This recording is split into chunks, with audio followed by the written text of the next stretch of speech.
CodeX, Unlocking Love and Redemption, a modern Christian romance. In the sterile confines of the lab, fluorescent lights hummed a relentless drone, a constant reminder of the late hour. Dr. James Warren sat hunched over his computer, the blue glow illuminating his haggard face, revealing deep lines etched by worry and fatigue.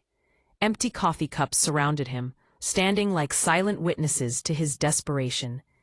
"This has to work," he muttered, his fingers trembling over the keyboard.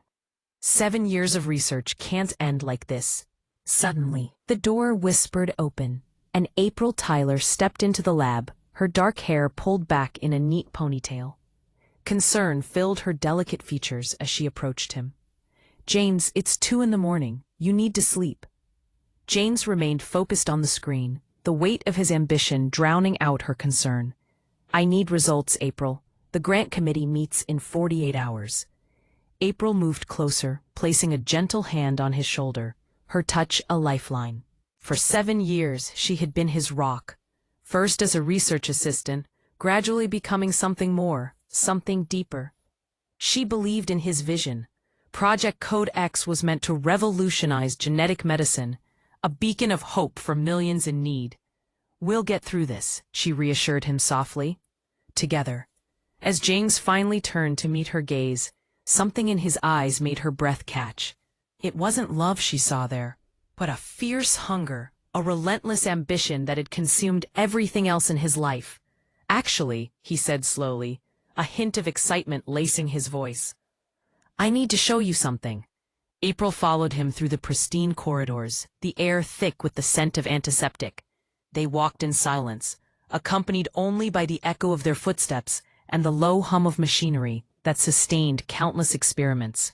He led her to a restricted section of the facility, one she had never accessed before. Her heart raced. Her security badge wouldn't open these doors, but James's did with an authoritative swipe. "James, what is this?" Inside, banks of computers flashed genetic sequences that sent her scientific mind into a whirl. But it was the medical charts that made her heart plummet. Her name, her blood work, her DNA mapping. What is this?" Her voice trembled, barely above a whisper. James ran a hand through his disheveled hair, his expression shifting to one of urgency. "April, please understand, I was running out of time. The preliminary tests were promising, but I needed human trials." "You used me as a test subject?" The words slipped from her lips like ice shards. "Without my consent?" "You said you wanted to help. You believed in this project," he replied, desperation creeping into his tone. "Not like this." She stepped back, her mind reeling, as the implications crashed over her. "What did you do to me, James?" He advanced toward her, hands raised in a placating gesture. "Nothing dangerous. Just some gene therapy delivered through those vitamin supplements I gave you." "April, you're fine. Better than fine. The modifications are working perfectly." "Modifications?" Nausea rolled through her, and she pressed a hand to her stomach. Suddenly, pieces of a terrifying puzzle clicked into place. The fatigue, the morning sickness she had dismissed as stress, the strange cravings that had turned her world upside down. "Oh God," she whispered, the realization hitting her like a tidal wave. "James, I'm pregnant?" His eyes lit up with a mixture of triumph and excitement that sent chills down her spine. That's incredible. Don't you see? This changes everything. If the genetic modifications pass to the fetus, we can track the development, prove the therapy works across generations." "You're talking about our baby like it's an experiment." Panic surged through her as she felt her world spiral out of control. April turned and fled, her heart pounding in her chest as tears streamed down her face. Grabbing her purse from her desk, she bolted into the cool night air, the stars above indifferent to her turmoil. Behind her, she heard James's voice, desperate and pleading. "April, wait. You don't understand. You need medical monitoring. April." But she didn't look back. The lab, the bright lights, and the man she once admired had all become specters of betrayal.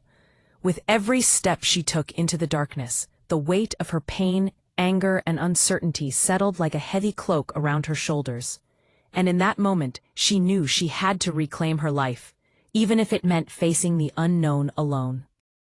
As the clock struck midnight, the rain began to fall, softly at first, like whispered secrets, then turning into a relentless downpour that mirrored the storm brewing within April's heart. She gripped the steering wheel of her car, her knuckles white against the darkness of the night. The headlights cut through the sheets of rain, illuminating the empty highway ahead, but no amount of light could chase away the shadows of despair that clung to her spirit. With each passing mile, memories of her mother flooded her mind, vivid and haunting. The way her mother's laughter used to dance in the air like sunlight breaking through the clouds, now replaced by the chilling silence of loss.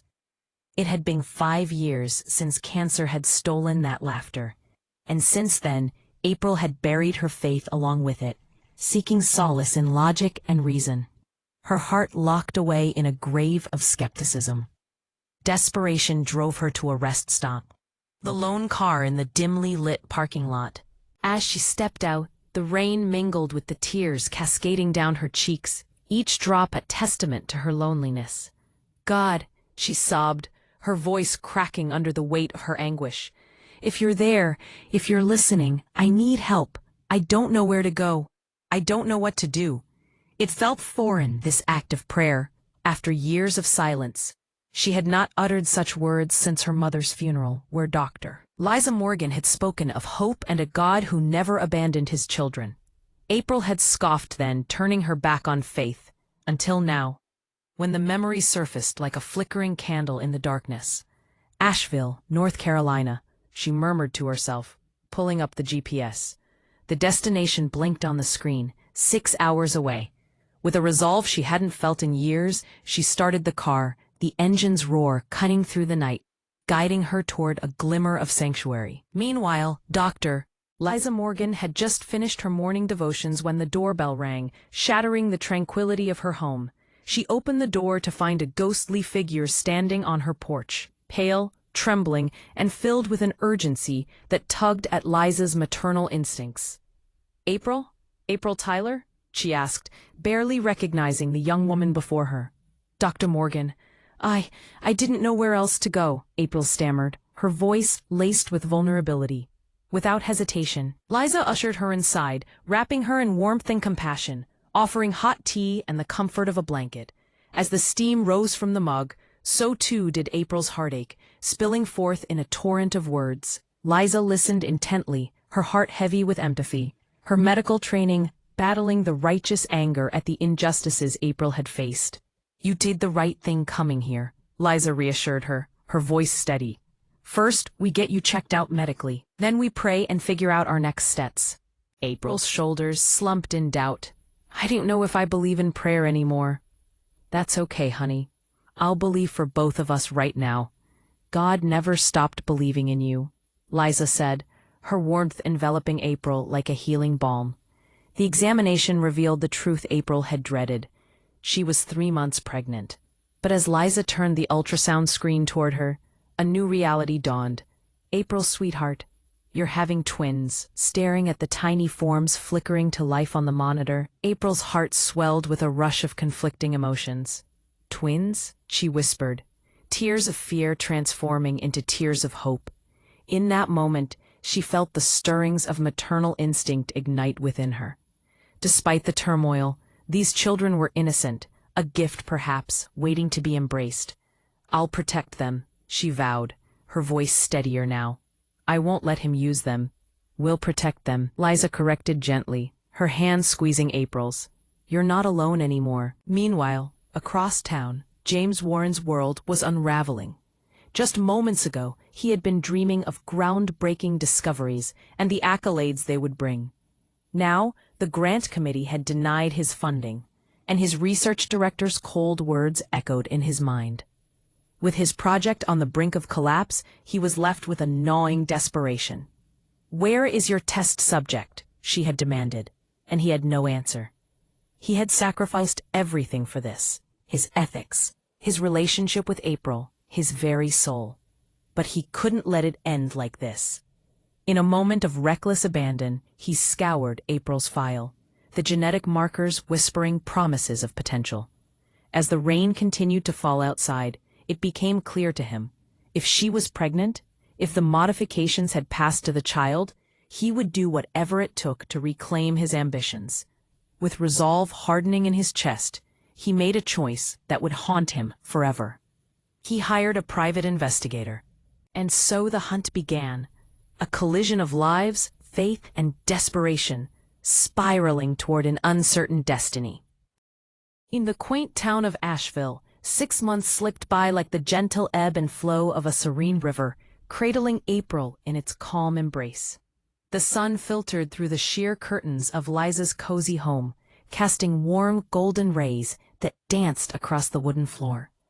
Under Liza's tender care, April began to blossom anew. The older woman, with her silver-streaked hair and gentle hands, treated April like the daughter she had never had, nurturing her as spring nurtures the budding flowers. Slowly but surely, the wounded faith in April's heart began to mend. Each morning, they would pray together, the soft rustle of pages turning echoing in the stillness of the dawn.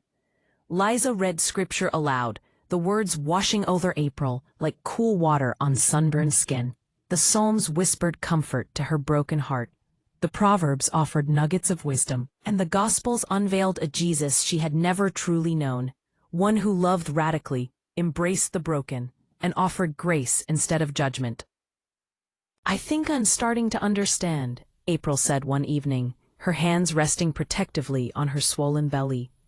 A smile graced her lips as she felt the stirring movements of her growing children. "It's not about being perfect. It's about being his." Liza's eyes shimmered with unshed tears as she nodded, her heart swelling with pride. "Now you're getting it, child." As the days turned into weeks, April found joy in the little things, sunsets that painted the sky with hues of lavender and gold. The sweet laughter that erupted from her lips when she spoke to her unborn children, and the promise of a future that was finally brightening. "Your mama's going to do better," she promised her little ones, her voice filled with hope. "You're going to grow up knowing real love, knowing God, knowing you're precious and protected." But on a cold December night, her newly discovered peace shattered like glass. The contractions began at midnight, sharp and insistent, like waves crashing against a rocky shore.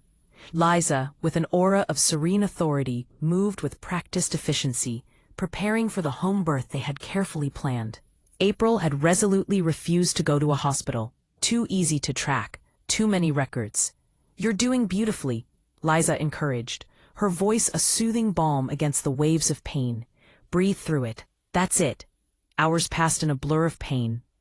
Prayers and the sweet scent of lavender oil wafting through the air. Liza prayed aloud, her voice rising in fervent supplication for God's protection, His mercy, and His hand over this sacred moment. Then, at 6:47 a.m., a baby's cry pierced the stillness, like a trumpet call, heralding new life. "It's your daughter," Liza announced triumphantly, placing the tiny, perfect Earl on April's chest. April gazed down, her heart swelling as she beheld her daughter. Dark hair, delicate features, and eyes that sparkled with ancient wisdom. "Anaiah," she breathed, the name whispered to her in a dream, its meaning confirmed by Liza. God answers. But before April could catch her breath, another contraction hit with ferocity. "The boy's coming," Liza said, her tone brisk yet laced with urgency. And in that moment, as Liza looked at baby Anaiah, the Holy Spirit spoke clearly to her heart. "Hide this child. She must be kept secret. Her life depends on it." Without hesitation, Liza wrapped Anaiah in a soft blanket and hurriedly carried her to a prepared cradle down the hall, whispering a silent prayer as she placed the infant inside. "Lord, I trust you," she breathed, before rushing back to April, who was now engulfed in another wave of labor. The second birth was fraught with tension, a storm of uncertainty brewing in the air. Something felt amiss. Liza worked frantically, her heart racing, but when the boy emerged, he was silent, still. "No, April sobbed, the sound tearing from her throat like a wounded animal. "No, please, God, no!" Liza fought against the rising tide of despair, trying everything she could, clearing his airway, desperate infant CPR, prayers spilling from her lips like a waterfall. But the truth was undeniable. The child was gone, his tiny body betraying signs of severe genetic damage. And just as the weight of the moment settled heavily over them, they heard the sound of tires crunching on gravel outside. James had found them. He burst through the door, wild-eyed and frantic, his focus honed in on April. Liza instinctively moved to block him, but he surged past, desperation etched on his features. "April, thank God, is the baby?" He froze mid-sentence, his gaze falling on the lifeless form cradled in Liza's arms. "He's gone." April's voice was hollow, devoid of life. "Your son is dead. Your experiments killed him." James staggered back as if physically struck. No, that's not April. It's because you left. You needed the stabilizing treatments. If you'd stayed with me." April's grief ignited into a raging inferno. "If I'd stayed with you, I'd be dead too. You poisoned me. You used me like a lab rat. And now our son paid the price for your ambition. That's not fair. I was trying to save lives. This research could cure." "At what cost, James? At what cost?" He stepped closer, his expression shifting into something cold and calculating. "April, please, come back with me. We can analyze what went wrong, adjust the protocols. We can try again." "Try again?" April laughed, the sound broken and sharp. "You think I would ever let you touch me again? Get out." James's face hardened, desperation twisting into defiance. "I've lost everything for this research. My job, my reputation, my funding. I can't let it end like this." In a flash, he pulled a syringe from his coat pocket. Liza screamed. "No!" But he was faster, plunging the needle into April's arm before either woman could react. "What did you do?" April gasped, feeling the poison spread through her veins like ice. "Insurance," James said coldly, a sinister glint in his eyes. "You have 12 hours. Come back with me, let me complete my research, and I'll give you the antidote. Refuse, and—" He left the sentence hanging, a dark threat that loomed over them. Liza lunged at him, but James was already retreating, fleeing into the night with the sound of screeching tires fading into the distance. April collapsed, her breath shallow, Liza catching her with trembling arms and lowering her gently to the floor. "Liza," April whispered, her voice barely a breath. "Anaiah, protect her. Don't let him find." "Shh, save your strength. I'm calling 911, Liza urged, panic clawing at her throat. "No." April's grip on Liza's arm was surprisingly strong. "No hospitals. He'll find her. Promise me. Promise me you'll keep her safe. Raise her in the faith. Teach her about Jesus." "April, you're going to be fine. You're going to raise her yourself," Liza insisted. But April's eyes were glazing over, the poison working fast. "Tell her her mother loved her. Tell her she's precious. Tell her God has a plan."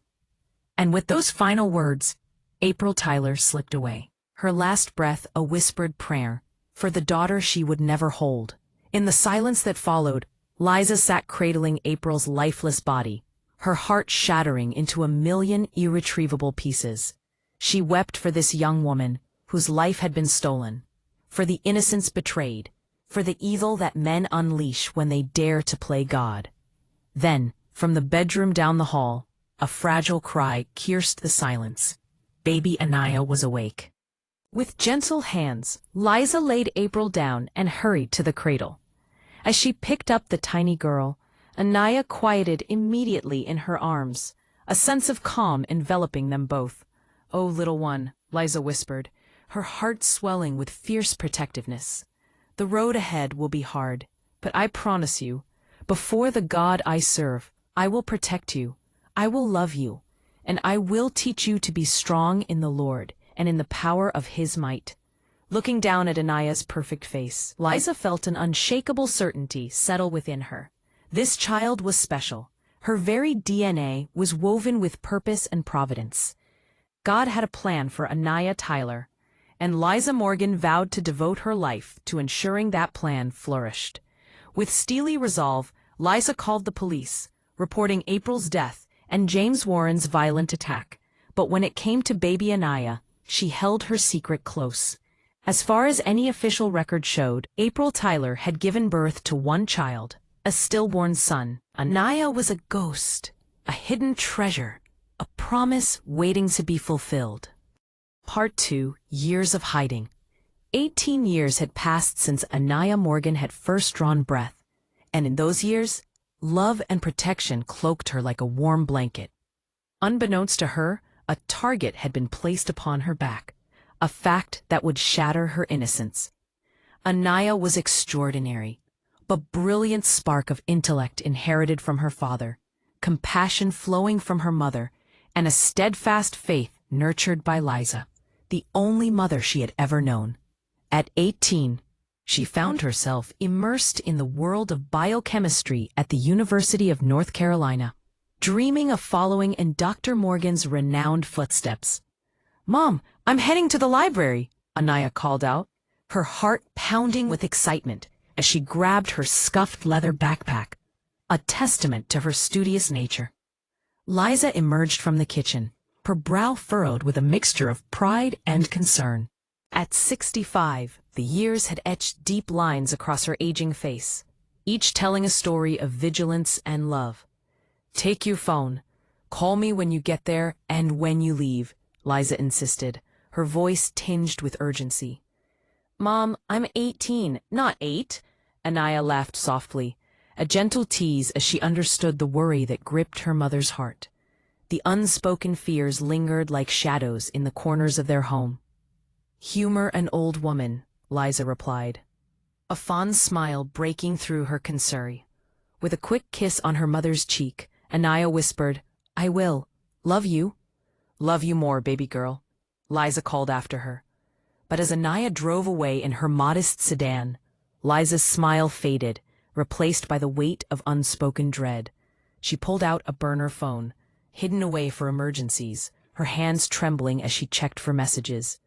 Nothing yet, but whispers from her trusted sources had warned her. James Warren was making moves again. After years spent in the shadows of a morally ambiguous pharmaceutical company, he had never ceased searching for his daughter.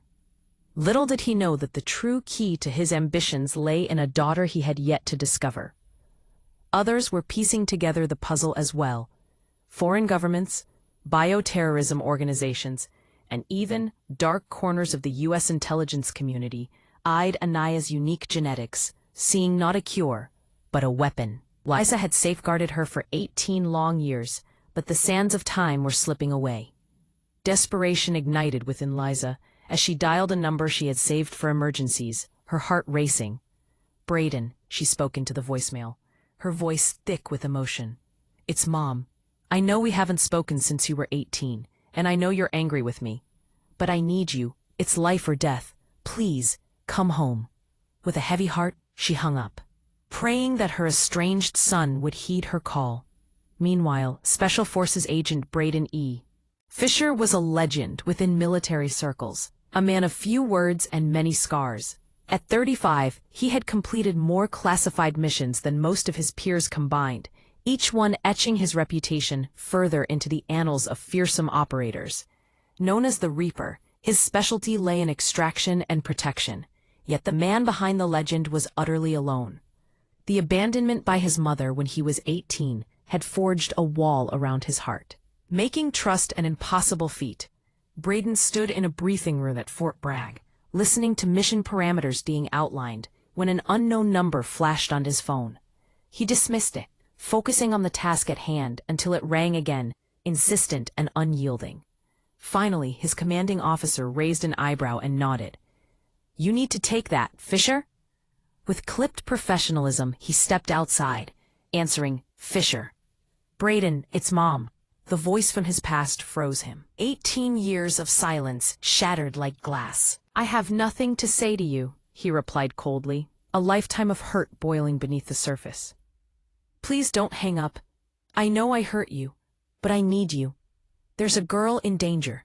Men are coming for her, and if they get her, thousands will die. Braden's skepticism nearly suffocated him. Call the police. The police can't protect her from what's coming. But you can. Braden, I'm dying. I have maybe 6 months. Please, I need to know she'll be safe before I go. Her desperation cracked the armor around his heart. Who is she? I can't explain over the phone. Come to Asheville. I'll tell you everything. Please, son. If I've ever meant anything to you, please. As her plea lingered in the air, Braden's resolve wavered. He should hang up, should forget this call. But she was still his mother. I'll come, but this doesn't mean we're okay. I understand. Thank you. I've prayed for you every single day for 18 years. I never stopped loving you. The line went dead, leaving Braden to grapple with emotions he had long buried. 2 days later, he boarded a plane to Asheville.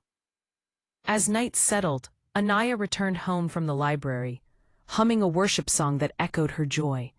The house, however, was enveloped in an unsettling darkness, save for a solitary lamp casting shadows in the living room. "Mom?" she called out, the unease prickling her skin as silence answered. A shiver of dread danced down her spine. Her mother always waited for her, always smiled with open arms. "Mom?" she repeated, moving further into the house. That's when she saw them. 3 men clad in tactical gear, their movements swift and silent. One rifled through her father's desk, while another hacked into her mother's computer. The third dragged Liza's unconscious form toward the back door. "No!" Anaiah screamed, adrenaline surging as they spun around, eyes locking onto her with predatory interest. "Target spotted." Engaging, one growled into his comms, and Anaiah's instinct kicked in. She sprinted for the kitchen, her fingers wrapping around a knife from the block. The self-defense classes her mother insisted upon suddenly making sense. The first man charged, and she slashed, adrenaline fueling her fear. She managed to catch him across the arm before he recoiled with a curse. "Don't kill her. She's worth nothing dead." One of the others barked, revealing their intent. Alive, she was crucial. Anaiah bolted for the front door, only to find another man blocking her escape, James Warren. His age-worn face twisted with desperation sent cold dread coursing through her. "Anaiah," he said, and the way he said her name sent icy fingers crawling up her spine. "You don't know me, but I'm your father." "My father is dead," she spat defiantly. "Your mother lied to you. I've searched for you for 18 years, because you're special. The cure for cancer, for Alzheimer's, for countless diseases, it's locked inside your DNA." "You're insane," she fired back, panic thrumming through her veins. "I'm a visionary. Come with me willingly, and I'll spare Dr. Morgan's life. Resist, and she dies." Before Anaiah could reply, a gunshot shattered the tension, echoing through the room. The man dragging Liza collapsed, a perfect bullet hole in his forehead, and chaos erupted. Gunfire filled the air as the tactical team scattered in confusion, returning fire at an unseen assailant. "Get the girl!" Jane screamed, but a figure burst through the window, tall, lethal, and moving with deadly precision. In under 30 seconds, 2 men lay incapacitated on the ground. The figure turned toward Anaiah, weapon ready. "Get down!" he barked, and she obeyed instinctively. The man fired past her, severing James Warren's weapon hand. With a scream, James fled through the back door, his remaining operative covering his retreat. Then silence enveloped the room, thick and heavy. The man approached Anaiah, lowering his weapon. "Are you Anaiah?" he asked, eyes sharp and scanning for threats. She nodded, her heart pounding in her chest. "I'm Braden Fisher. Dr. Morgan is my mother. Where is she?" Anxiety gripped her as she pointed with a trembling hand. Braden rushed to Liza, checking her pulse with urgency. She was alive, but barely conscious. "Mom," he murmured, desperation clawing at his voice. "Mom." "Can you hear me?" Liza's eyes fluttered open, her voice barely a whisper. "Braden, you came." "What the hell is going on?" Braden demanded, his heart racing as he noted the blood marring Liza's lips. "No time," she gasped, the life fading from her. "Anaiah, come here, baby." Anaiah stumbled forward, tears spilling over. Mom, no, please. Listen carefully. Your DNA contains a genetic code, a cure for so many diseases. Your birth father, James Warren, he experiments on your mother. They want to weaponize it or steal it. You can't let them. I don't understand, Anaiah cried, fear gripping her. Braden will protect you. Trust him. Trust only him. Liza's grip tightened around Braden's hand, surprising them both. I left to protect you, Braden. If they'd known about you, they would have used you to get to her. I'm sorry. I'm so sorry. Mom, stay with me. We're getting you to a hospital. No, my time is finished. But yours. Her gaze shifted between them. A weighty silence wrapping around them. Yours is just beginning. Braden, she needs you. Protect her. Love her. And Anaiah, be strong in the Lord. He has a plan. Don't be afraid. Mom, please, Anaiah sobbed, longing for the comfort that would never come again. Liza's eyes suddenly focused on something beyond them, a serene smile racing her lips. I see him. I see Jesus. He's so beautiful. Her hand went slack, and the light in her eyes dimmed. Doctor. Liza Morgan, a faithful servant, a loving mother, a guardian of secrets, was gone. Anaiah collapsed over her body, grief overwhelming her senses. Braden knelt beside them, his stoic facade finally cracking under the weight of loss. He had missed 18 years with his mother, only to lose her in an instant. But sirens echoed in the distance, slicing through their sorrow. Braden's training overrode his grief, and he pulled Anaiah to her feet. We have to go, now. I can't leave her, Anaiah protested, her heart breaking. She's gone, and we will be too if we don't move. The police are coming, but so are they. I don't know who to trust in law enforcement. Anaiah turned to Braden, this lethal stranger her mother had entrusted with her last breath. How do I know you won't hurt me? Braden met her gaze, the intensity of his stare locking onto hers. You don't. But your mother trusted me, and right now, I'm all you've got. Taking a shuddering breath, Anaiah glanced one last time at the woman who had raised her, whispered a prayer, God help me, and let Braden lead her into the uncertain night. As dusk draped its velvet cloak over the Appalachian Mountains, Braden's heart raced like the engine of his battered car, a relentless beat against the backdrop of uncertainty. The air was thick with the scent of damp earth and pine, mingled with the adrenaline that coursed through his veins. Anaiah, seated beside him, was a silhouette of fragility in the dim glow of the dashboard, shock etched on her youthful face. Her green eyes, wide and glassy, seemed to search for answers in the darkness that enveloped them. Where are we going? She finally broke the silence, her voice trembling like the leaves rustling in the wind. Safe house, one of mine, off the books. We need time to regroup and figure out who's after you, Braden replied, his tone clipped, yet firm. He stole a glance at her, and for a moment he saw not just a girl in peril, but a warrior beneath the surface. She had fought back against men trained to crush her spirit, and there was an undeniable strength in her vulnerability. My father, James Warren, said I have some kind of genetic code, she murmured, a hint of disbelief coloring her words. Braden's heart sank at the implications.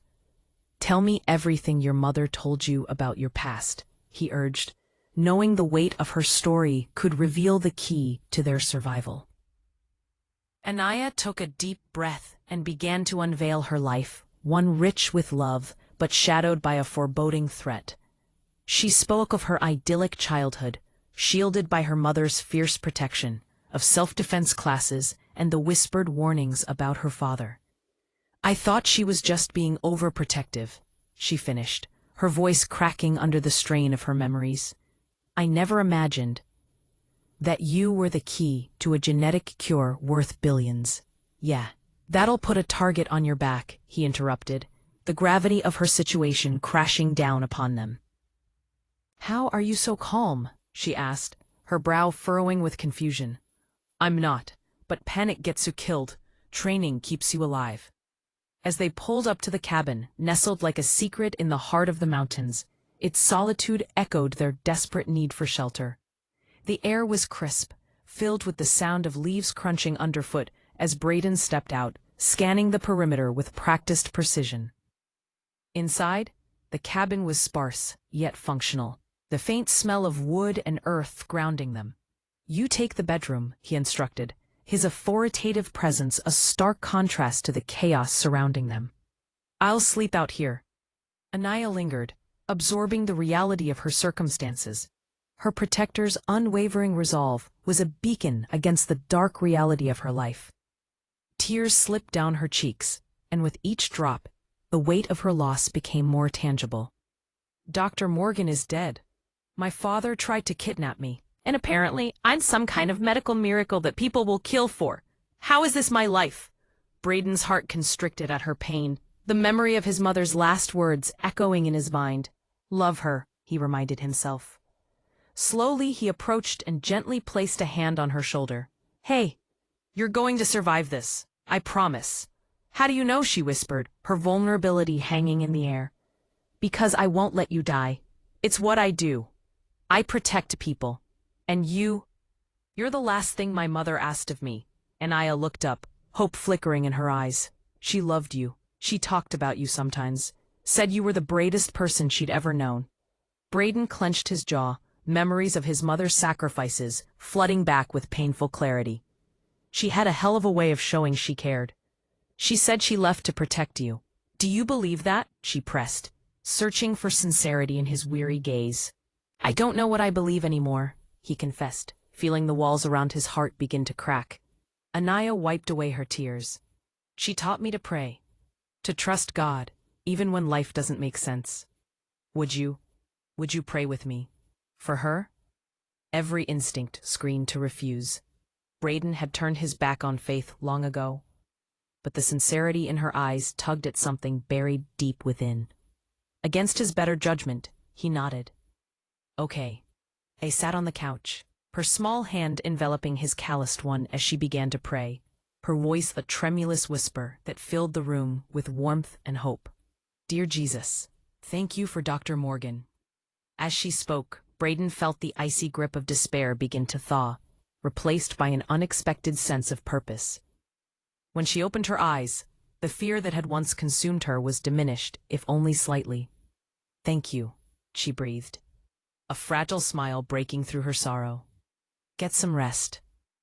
Tomorrow we figure out our next move," he instructed gently, watching as she retreated to the bedroom. Alone in the dark, his thoughts tangled with the weight of responsibility and the realization that for the first time in years, he had something precious to protect. While Anaiah rested, Braden's mind worked tirelessly. His contacts in the shadows whispered secrets of a project that had never truly died.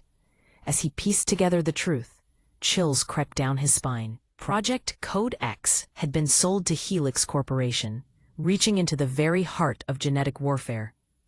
They weren't the only ones hunting Anaiah.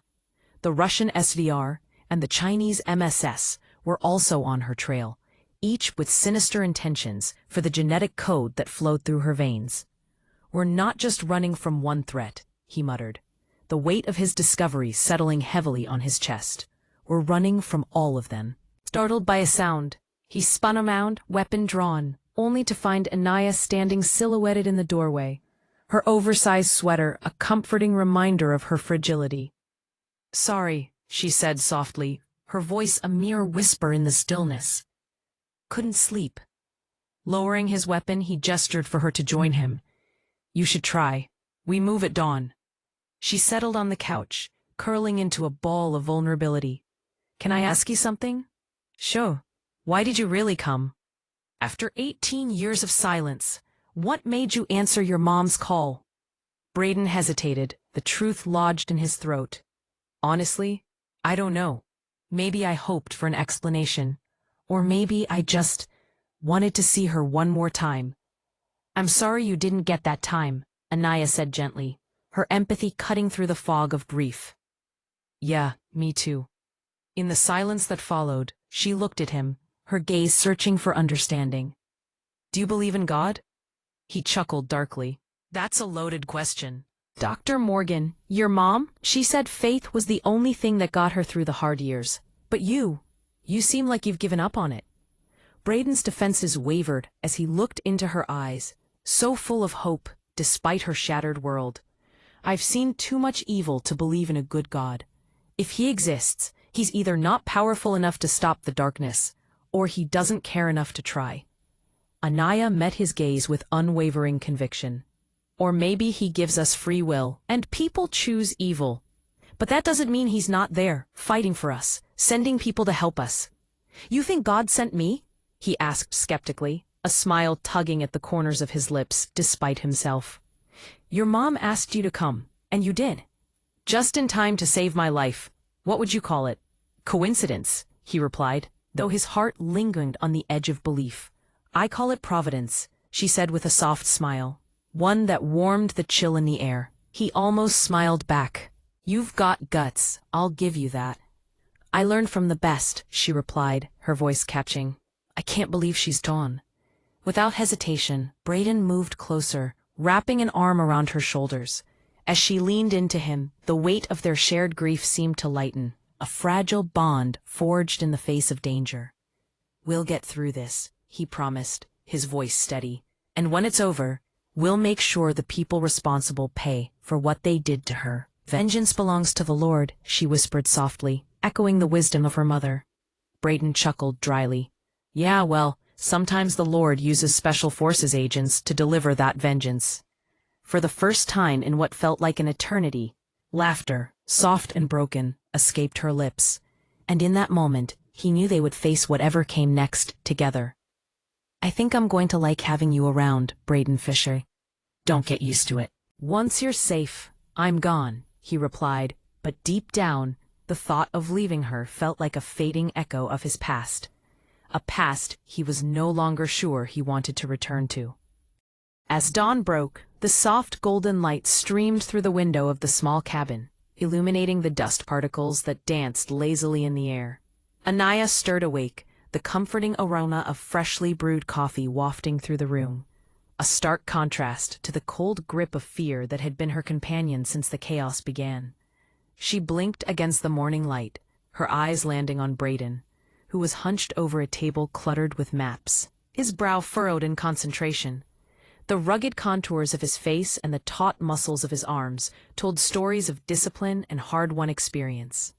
Morning, she said, stifling a yawn, her voice still heady with sleep. We're moving in 30 minutes. Eat something, he replied, his tone clipped and authoritative, a soldier in every sense. Anaiah grabbed a granola bar, the crinkle of the wrapper loud in the stillness. She approached the table, curiosity bubbling beneath her anxiety. Where are we going? North Carolina coast. I have a contact who can get us on a boat, take us offshore while I figure out a more permanent solution. His words felt like a lifeline, yet they also echoed the reality they faced, running and hiding. She swallowed hard, a sense of desperation creeping into her voice. Running and hiding, that's the plan? Braden's gaze shot up, piercing and intense. You have a better idea? The weight of the question hung in the air, and Anaiah felt the surge of determination. What if we go on the offensive? What if we find a way to destroy the research, make it worthless to them? For a moment, Braden was silent, surprise flickering across his face. Your DNA is the research. Unless you're suggesting, no, she interjected quickly, heart racing. But there has to be another way. Dr. Morgan said it was a cure. What if we give it to the world, make it public? Then no one can profit from it. Braden considered this, attention tightening his features. That's actually not a terrible idea, but we'd need access to a top-level genetics lab, security to protect you during the sequencing, and a way to verify the results before releasing them, all while every intelligence agency on the planet is hunting you. So, basically impossible, he replied, the hope in her voice dimming. Basically. Before they could continue their discussion, a sharp ping interrupted them, Braden's phone vibrating with a security alert. His face hardened as he glanced out the window. Get your shoes on, now. Anaiah's heart raced as she raced to the bedroom, grabbing her backpack and returning in under a minute. Braden stood at the window, weapon ready, a soldier ready for battle. 6 hostiles, professional grade. We've got maybe 90 seconds. How did they find us? She asked, panic rising. Doesn't matter. Back door. Move. They slipped out through the rear exit just as the front door erupted inward. A violent splintering of wood and chaos. Braden led her into the dense forest, his movements fluid and practiced, each step a testament to his training. Behind them, angry shouts echoed as the operatives discovered the empty cabin. They're tracking us somehow, Braden muttered. Then his eyes narrowed. Your phone. Did you bring it from the house? Yes, but I turned it off. Not good enough. Give it here. Anaiah handed it over, her pulse quickening as he removed the battery and smashed it against a rock. We probably tagged it during the attack. Let's move. The two of them hiked deeper into the mountains, the thudding of her heart matching the rhythm of their escape. Anaiah struggled to keep pace with Braden's punishing speed, the exertion drawing out her breaths in gasps. Can we lose them? She panted. Working on it. Braden led them to a rocky outcropping overlooking a steep ravine, the river below churning white with rapids, a ferocious force of nature. You're kidding, Anaiah exclaimed, apprehension gripping her. Can you swim? Yes, but... Then jump when I say jump. The tension crackled between them, and just as the operatives burst into the clearing, Braden fired 3 shots, forcing them to take cover. He grabbed Anaiah's hand, and in one synchronized motion, they leapt into empty air. Anaiah's scream was swallowed by the roar of the river as the icy water engulfed them, the relentless current dragging them downstream. Braden held her hand tightly, pulling her to the surface as the rapids threatened to overpower them. After an agonizing 2 minutes, they tumbled onto a sandbar, gasping for breath, soaked and shivering yet alive. That, Anaiah sputtered, her heart still racing, was insane. That was a tactical retreat, Braden corrected, his gaze scanning their surroundings. Come on, we need distance. They hiked for hours, the wilderness swallowing them whole. Anaiah stumbled with exhaustion, her body protesting the relentless pace. I need to rest, she finally admitted, her voice barely a whisper. Braden assessed her, lips tinged blue, shivering uncontrollably. Hypothermia was setting in. There, he pointed to a structure barely visible through the trees, an old fire lookout tower, its weathered frame standing defiantly against the elements. Inside, it was dry and marginally warmer. Braden broke into a storage locker, emerging with emergency blankets and old flares. Get out of those wet clothes, he ordered, turning his back to give her privacy. Easy for you to say. You're not the one in jeans and a sweater, she retorted, trying to inject humor into the dire situation. I'm also trained for Arctic warfare. You're not. Hypothermia kills faster than bullets. Change. Anaiah complied, wrapping herself in the crinkly emergency blankets. Okay. Braden turned back, his demeanor shifting from soldier to caregiver as he began first aid, checking her core temperature, ensuring her extremities still had circulation. It was purely professional, yet Anaiah found herself acutely aware of his proximity, the strength evident in his gentle touch. You'll live, he announced, sitting back, but the air buzzed with unspoken tension. Thanks to you. Again, she replied, her voice softening. Just doing my job, he said. But she could sense the weight behind his words. Is that all this is? A job? Braden met her gaze, the walls around him momentarily cracking. What else would it be? Anaiah held his stare. I don't know, but the way you looked at Dr. Morgan before she died, that wasn't the look of someone who stopped caring. He turned away, jaw tight, and she could see the pain etched in his features. My mother and I had a complicated relationship. She loved you. She never stopped loving you. Love isn't enough sometimes, he replied, his voice low. Anaiah pulled the blanket tighter around her shoulders, her heart aching for him. Dr. Morgan used to tell me that love is a choice, that God loved us so much he chose the cross, that love isn't a feeling, it's a decision to stay, to sacrifice, to fight for someone even when it's hard. Your theology is touching, doesn't change reality, he said, but his gaze faltered. Doesn't it? You chose to come when she called? You're choosing to protect me. Those are decisions of love, Braden, even if you won't admit it. Before he could respond, his satellite phone buzzed, a text from one of his contacts. The message was bad news. Helix Corp had issued a $10 million bounty on Anaiah's head, dead or alive. Every mercenary and operator on the eastern seaboard was now hunting her. Braden's expression darkened as he showed her the message. Her face went pale. $10 million? You're worth more than that to them. But $10 million is enough to motivate a small army, he said grimly. So what do we do? She asked, her voice trembling. Braden took a deep breath, making a decision that went against every instinct. We call in reinforcements, my team. Can you trust them? With my life, and now with yours. 24 hours later, they rendezvoused with Braden's Special Forces unit in an abandoned industrial complex outside Charlotte. 4 men emerged from the shadows like ghosts, each one a testament to loyalty and training. Boss, the first one said, a massive black man with a warm smile that belied his intimidating size. Heard you got yourself in trouble. Marcus, meet Anaiah. Anaiah, this is my second in command, Marcus Webb, Braden introduced, watching closely as Marcus studied Anaiah with shrewd eyes. So you're the $10 million girl. No offense, but you don't look like much, Marcus said, his tone teasing. None taken. You don't look like much either, Anaiah shot back, her spirit ignited. Marcus burst into laughter. Oh, I like her. She's got spine. The others introduced themselves. Jake Tech Harrison, their cyber warfare specialist. Miguel Santos, weapons expert. And David Chen, their medic and reconnaissance scout. This isn't an official op, Braden said, seriousness creeping into his voice. Anyone who helps me is doing it off the books. It could cost you your career. Brother, you've saved each of our lives at least once, Jake said. We're in. Absolutely, Miguel agreed, determination radiating from him. David nodded. What's the mission? Braden laid out the situation, the genetic code, the hunters, a need to either secure Anaiah permanently or find a way to make her worthless to her enemies.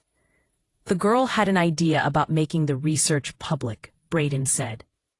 Jake, is that possible? Jake scratched his chin deep in thought. Maybe. We'd need to sequence her genome, isolate the specific code, verify it works, and then release it across multiple platforms simultaneously so it can't be suppressed. That's weeks of work in a secure lab.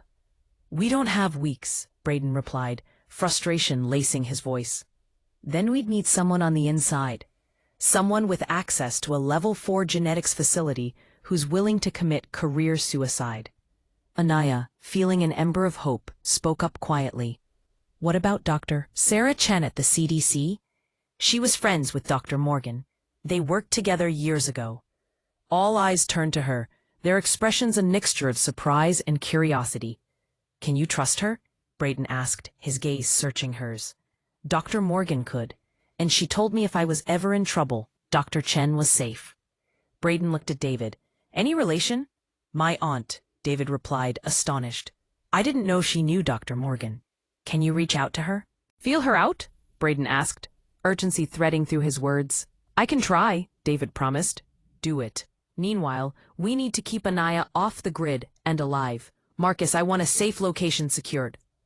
But he was interrupted by the sound of helicopters approaching, a chilling reminder of their precarious situation. Everybody out, Braden barked. Now! They scattered as the building erupted with gunfire, the air thick with chaos. A full tactical team repelled from 2 Black Hawks, surrounding the complex, their shouts echoing ominously. Federal agents, a voice boomed over a loudspeaker. Come out with your hands up. Braden's team moved with the precision of a well-oiled machine.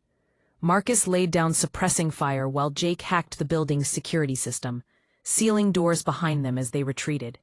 Miguel tossed smoke grenades, creating a veil of confusion, while David pulled Anaiah toward an exit. They're hurting us, Braden shouted, realization dawning. It's a trap. Sure enough, more operatives waited at the exit points, their presence a dark cloud, of intent. But these weren't federal agents. They were private military contractors. Helix, Braden growled, anger boiling within him. They're using official channels as cover for their own operation. Surrounded, outgunned, and running out of options, desperation clawed at Anaiah as she closed her eyes, praying for a miracle. God, we need a miracle, please. And then, impossibly, the lights went out. Every electrical system in the complex shut down simultaneously, plunging everything into darkness. The chaos momentarily suspended. What the? A contractor swore, confusion rippling through their ranks. Jake's voice came over their comms, filled with bewilderment. That wasn't me. In the darkness, Braden grabbed Anaiah's hand, his touch grounding her as they moved as one unit toward the weakest point in the perimeter. They broke through, taking down 3 contractors in hand-to-hand combat, adrenaline surging through them as they slipped into the shadows, disappearing into the city, their fates intertwined in a dance of survival. In the dimly lit motel room on the outskirts of Charlotte, the air was thick with tension and the faint scent of stale cigarettes. Anaiah collapsed onto the unkempt bed, the adrenaline of recent chaos finally ebbing away, leaving her breathless. The worn sheets felt cool against her skin as she sank into the mattress, exhaustion pooling in her limbs like lead. Braden, her steadfast ally, settled beside her, his brow furrowed as he assessed her for injuries. His presence both reassuring and heavy with unspoken worries. "You okay?" he asked, the roughness of his voice betraying a hint of concern. "Define okay," Anaiah replied, a wry smile ghosting her lips despite the storm inside her. "I've been shot at, chased, hunted, and nearly captured, but I'm alive, so relatively okay?" Her eyes flickered to his, searching for understanding. Braden almost smiled back. "You're handling this better than most trained operatives would. Doctor, Morgan prepared me. I just didn't know what she was preparing me for," Anaiah admitted, her voice catching as she thought of the mentor she had lost. "I miss her so much." Braden's expression darkened. "She was a good woman. I should have reconciled with her sooner." "It's not too late," Anaiah said softly, the conviction in her voice standing in stark contrast to his despair. "She's dead, Anaiah. But you're not. And neither is your relationship with God," she pressed, her heart pounding as she sensed the rift between them. Braden stood abruptly, frustration coursing through him. "Don't start with that. Why not? You saw what happened back there. Every electrical system failed at exactly the right moment. Jake said it wasn't him. So what was it?" Her voice rose, passion igniting within her. Coincidence, an EMP, a solar flare, 100 possible explanations. Or an answered prayer. Braden shook his head, his eyes hardening. "You can't possibly believe. I prayed for a miracle, Braden. Right before the lights went out, I prayed, and God answered. Or you got lucky." "How many times do I have to get lucky before you admit maybe, just maybe, someone is watching out for us?" The tension in the air crackled, electric and uncertain, until a sharp knock at the door broke their standoff. "Boss, David got through to his aunt. She's willing to help, but we need to get to Atlanta. She can get us into the CDC lab for 48 hours. After that, we're on our own." Marcus called from the other side. Braden nodded, his mind already leaping into action. "We leave in 2 hours. Everyone get what rest you can." As the team dispersed, Anaiah turned to Braden, her gaze penetrating, aware of his guarded heart. "I'm not trying to convert you," she said softly, her tone earnest. "I'm trying to help you heal." "I'm not broken," he shot back, but the edge of his voice betrayed a crack in his armor. "Everyone's broken, Braden.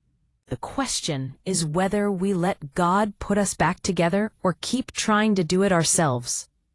Her words lingered in the room long after she left, echoing in the silence that enveloped him.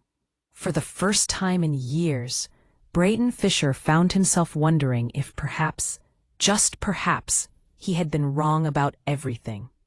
The road to Atlanta stretched before them, a ribbon of asphalt winding through the darkness. They traveled in 3 separate vehicles to minimize risk, Anaiah riding with Braden and Marcus, while the others provided security in the other cars. The atmosphere was thick with unspoken fears and the weight of their mission.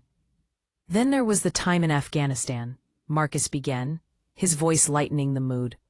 When Braden carried 2 wounded soldiers 3 miles through enemy territory while calling in airstrikes on his own position. Braden muttered, "That's an exaggeration." "It's really not," Marcus grinned, his eyes sparkling with admiration. Or the time in Syria when he talked down a suicide bomber by quoting, "and I kid you not, poetry." Anaiah's interest piqued. "You quote poetry?" "It was tactical," Braden retorted defensively. "The man was a literature professor before he was radicalized. I used cultural connection to establish trust." "He quoted Rumi," Marcus stage whispered, reveling in the story. In Farsi, it was beautiful. Despite the danger, Anaiah found herself laughing, the sound lifting the heaviness in the air. When she caught Braden's eye in the rearview mirror, she noticed a flicker of warmth soften his features. "You have a good laugh," he remarked quietly, almost shyly. "Thank you. You should try it sometime." "I don't laugh." "Never?" she pressed, intrigued. "I've known him 7 years. I've heard him laugh maybe twice." "Maybe," Marcus chimed in, stifling a chuckle. "That's sad," Anaiah said, her voice gentle. "Laughter is a gift from God. Joy is a weapon against darkness." "She's not wrong," Marcus said, nodding. "My grandmother used to say the same thing. Son, the devil hates our joy because it reminds him of what he lost." Braden was silent, his hands gripping the steering wheel until his knuckles turned white. Anaiah sensed a shift within him, a crack forming in the stoic facade he wore like armor. "Your mom prayed for you too," Anaiah said softly, her heart aching for him. "Every single day. She told you that." "Prayer doesn't stop bullets," he replied bitterly. "No," Marcus interjected, surprising them both. "But it sure does keep them from hitting. Boss, you've survived more near-death situations than anyone I know. Maybe that's not luck. Maybe that's the prayers of a mother who never gave up on her son." Braden remained silent, the muscle in his jaw working as he absorbed their words. Anaiah recognized the battle within him, the struggle to reconcile his past with the hope she offered. When they arrived in Atlanta, after dark, they met Dr. Sarah Chen in the parking garage of a sister facility to the CDC. She was a petite Asian woman in her 50s with sharp eyes that missed nothing, her no-nonsense demeanor commanding respect. "David," she greeted her nephew warmly, then turned to assess Anaiah, her gaze piercing yet kind. "So you're Liza's girl. I can see her in you, the same determination." "You knew Dr. Morgan well?" Anaiah asked, curiosity piqued. "We were colleagues 20 years ago. She saved my career once when I was falsely accused of falsifying research data. A pharmaceutical company was trying to suppress my findings about their drug side effects. Liza helped me expose the truth." Dr. Chen's expression hardened, a fire igniting in her eyes. "I know what these corporations are capable of. If Liza was protecting you from them, she had good reason.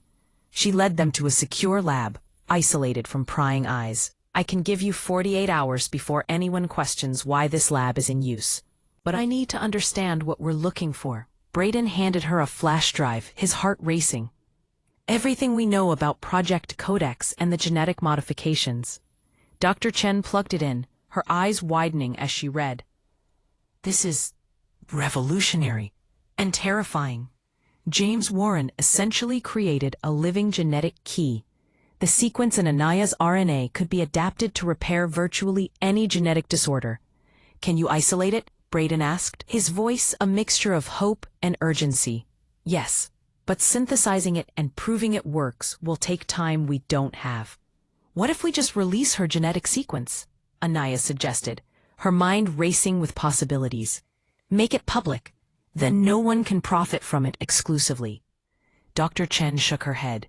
"Without proof it works, it's just interesting data. They'd still hunt you to study you, experiment on you, weaponize you.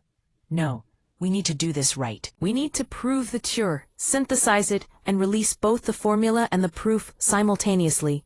"How long?" Braden pressed, the weight of their predicament bearing down. If I had a full teen? Months. With just me? A week minimum. We don't have a week. Then we need to buy time. Dr. Chen's gaze turned calculating as she looked at David. Can your team create a diversion? Something big enough to draw attention away from Atlanta? We can make that happen, Marcus said confidently. But boss, that means splitting up. Braden's jaw tightened, but he understood the logic. Okay, Marcus, you take Miguel and Jake. Create noise in 3 different cities. Miami, DC, and Fulton. Make them think Anaiah's been spotted.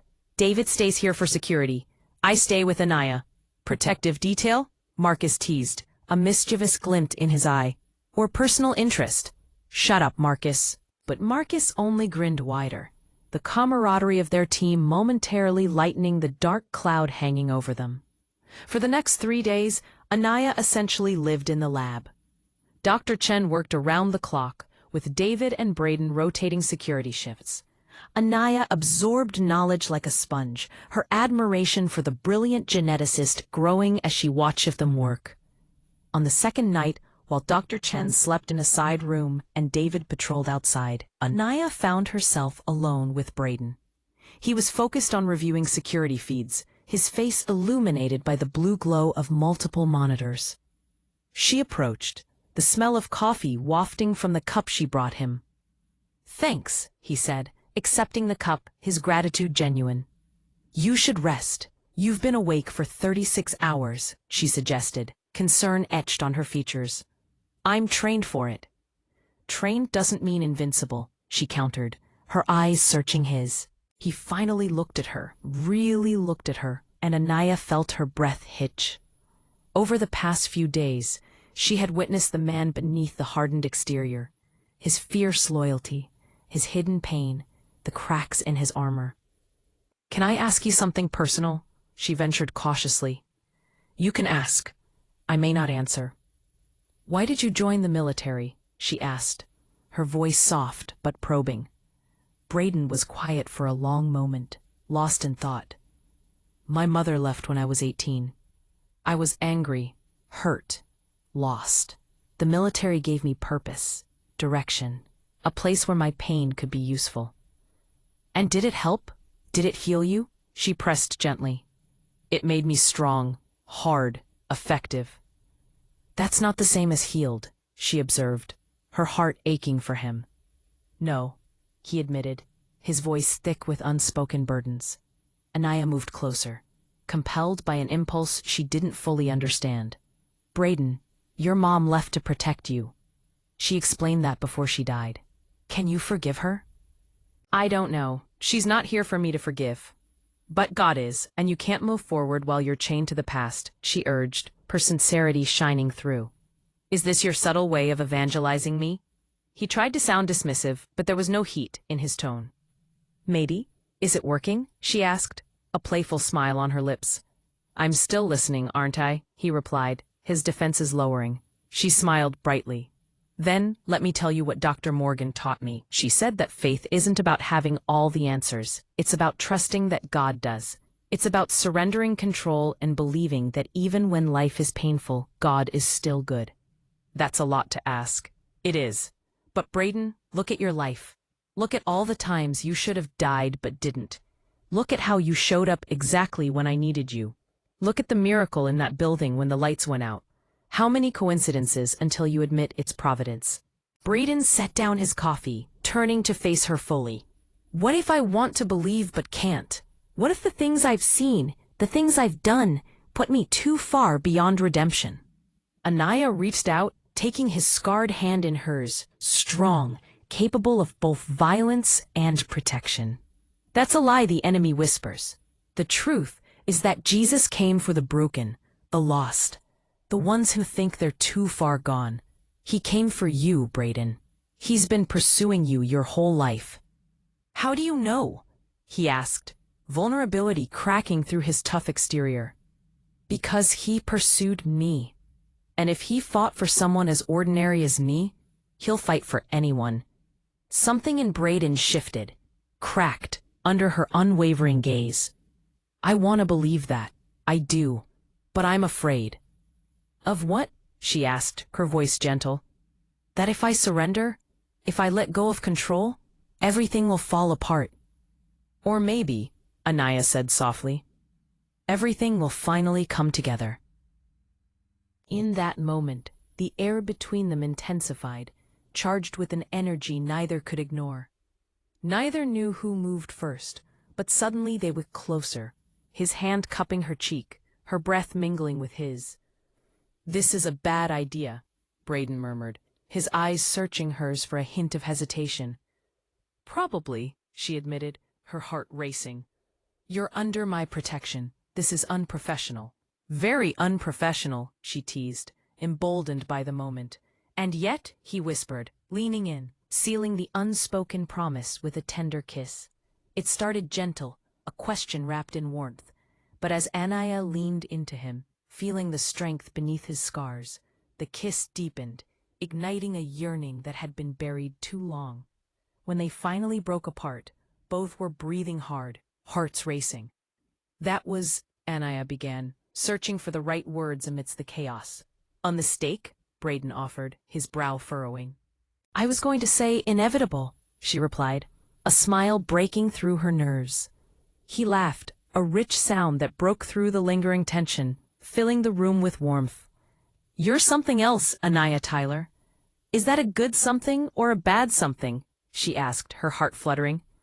I'm still deciding, he said, but the way he looked at her made it clear he had already made up his mind.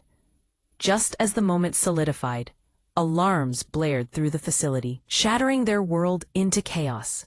David's voice crackled over the comms, urgency lacing every word. We've got hostiles, multiple entry points. They found us. Without hesitation, Braden sprang into action, weapon in hand. Get Dr. Chen and all the research. We're evacuating. Anaiah raced to rouse the geneticist, adrenaline surging through her veins as Braden coordinated with David. Dr. Chen moved quickly, grabbing hard drives and sample cases, her determination cutting through the panic. Is it done? Braden demanded, urgency etched in every line of his face. Do you have what you need? 90%. I need 12 more hours, Dr. Chen exclaimed, her voice steady despite the chaos. We don't have 12 hours. What do you have? Braden pressed, the walls closing in. The sequence, isolated and mapped. But I haven't synthesized the cure or tested it. Without that, the data is incomplete. A gunfire erupted in the hallway, shaking their resolve. Maintenance tunnels. Dr. Chen said quickly, there's an old service passage that connects to the underground transit system. Follow me. They moved as a unit, David providing rear guard, Braden on point, Dr. Chen and Anaiah in the middle. The tunnels were dark, cramped, and claustrophobic, each echoing footstep a reminder of the danger lurking behind them. Keep moving, Braden urged, his voice a steady anchor amidst the chaos. They emerged into the underground transit system just as a train was pulling into the station. Braden didn't hesitate. He forced the doors, and they piled into an empty car, hearts racing as the train slid away. Stay down, he ordered, his instincts sharp as they peered through the windows at the operatives flooding the platform, desperately searching for their targets. The train pulled away just as one of them spotted Anaiah.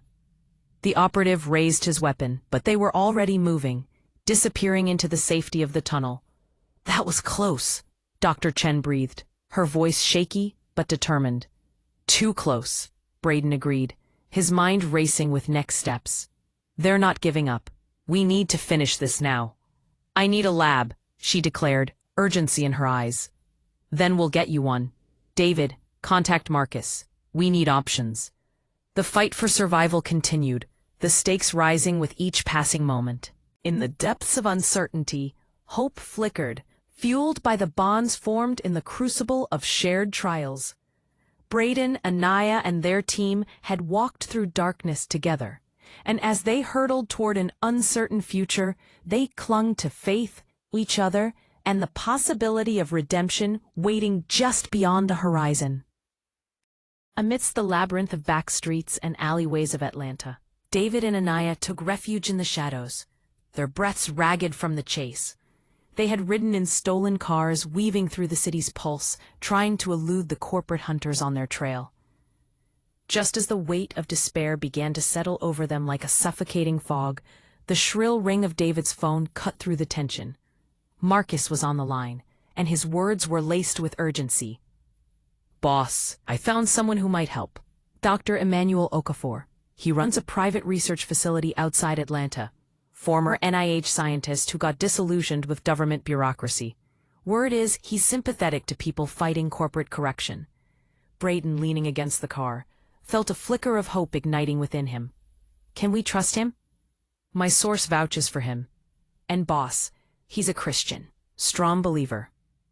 "If this girl's story moves him, he might help," David replied, glancing at Anaiah, who met his gaze with a determined nod. "It's worth a try." As they drove to Dr. Okafor's facility, the sun slipped beneath the horizon, painting the sky in hues of orange and purple. When they arrived, Anaiah was struck by the contrast of the modest exterior against the promise of what lay inside. A sanctuary of science and compassion. Inside, Dr. Okafor, a tall Nigerian man with kind, penetrating eyes, greeted them with a gentle smile that melted some of Anaiah's fear. As Dr. Chen recounted their harrowing tale, Okafor listened intently, the air thick with unspoken hope and dread. "What you're describing," he finally said, his voice steady, "is a miracle. A genetic cure that could save millions. But you're also describing a burden. This young woman will never have a normal life if this becomes public." Dr. Chen's voice was resolute. "Which is why we need to make the cure synthesizable. If anyone can reproduce it without needing Anaiah, she becomes less valuable as a target." Turning to Anaiah, Dr. Okafor posed the ultimate question. "Is this what you want? To give this gift to the world?"